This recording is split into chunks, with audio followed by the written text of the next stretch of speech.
Biz doim kaloriyalar haqida eshitamiz. Bu pechenyada nechta kaloriya bor?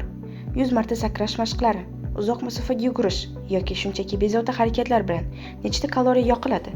Lekin aslida kaloriya nima va bizga qancha miqdorda kerak? Kaloriyalar organizmning energiya balansini kuzatish usulidir. Sog'lom muvozanat bu iste'mol qilgan energiyamiz sarflaganimizga teng bo'lganda yuz beradi. Agar biz doimiy ravishda sarflaganimizdan ko'proq energiya qabul qilsak, ortiqchasi hujayralarda yog' sifatida saqlanadi va vaznimiz ortadi.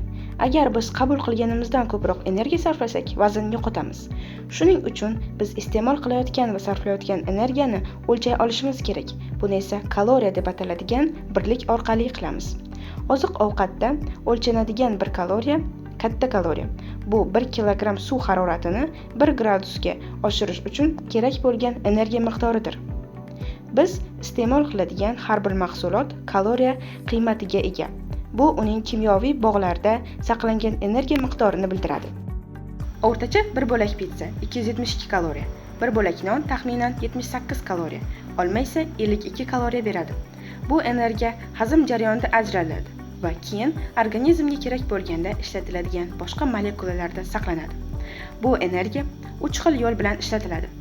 Taxminan 10% hazm qilishga, 20% jismoniy faoliyatga, eng katta qismi 70% esa organlar va to'qimalarning asosiy faoliyatini ta'minlashda sarflanadi. Bu 3-qism sizning bazal metabolizm darajangizga to'g'ri keladi. Ya'ni siz ovqat yemay va harakat qilmay yashashingiz uchun kerak bo'lgan kaloriya miqdori.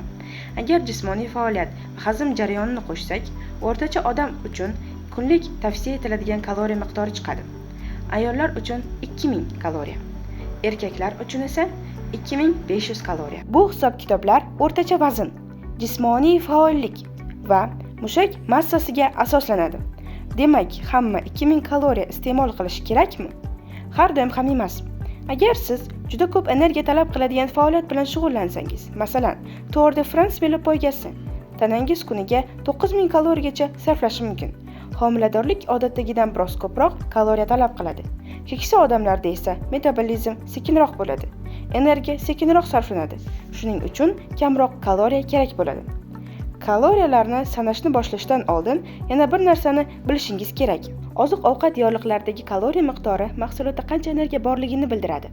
Lekin siz undan qancha energiya olishingizni emas. Selderey yoki butun donli mahsulotlar kabi tolali ovqatlar ko'proq energiya talab qilib hazm bo'ladi.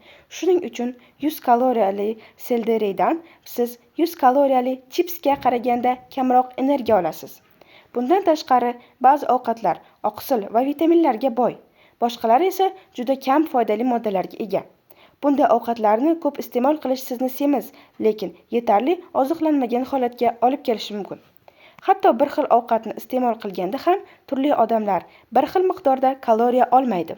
Fermentlar darajasi, ichak bakteriyalari va hatto ichak uzunligidagi farqlar sabab har bir insonning ovqatdan energiya olish qobiliyati turlicha bo'ladi. Demak, kaloriya foydali o'lchov birligi.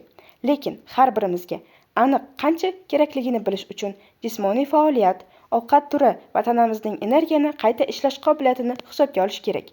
Bularning barchasini oziq-ovqat yorlig'idan topishga omad tilaymiz.